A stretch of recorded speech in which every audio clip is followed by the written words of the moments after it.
Gaza. And your sense of the impact of this latest Israeli invasion on the political forces within the Palestinian community in the Middle East, the relationship between Hamas and Fatah, and what this is going to mean in the end?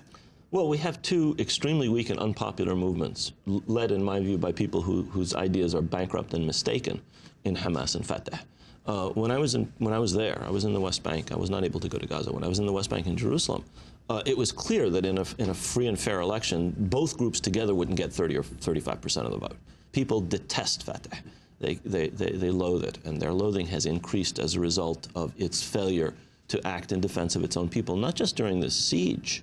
The Palestinian Authority was complicit in the blockade of Gaza for a year and a half. People who claimed to represent the Palestinian people were conniving in the blockade of 1.5 million of their citizens, of the people they purportedly represented.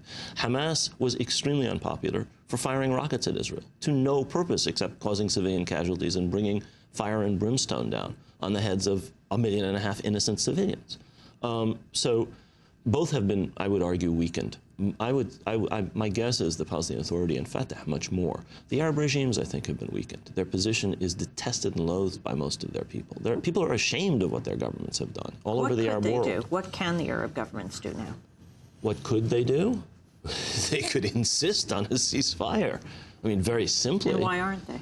Well, many of them are in agreement with the goal of weakening Hamas, very simply. I mean, in Egypt, this is a domestic security issue. Hamas is connected to the Muslim Brotherhood. The Muslim Brotherhood in Egypt is the main opposition movement. It couldn't be simpler. The same is true in Jordan. The Muslim Brotherhood is the main or it is actually the main opposition movement in Jordan, and so forth.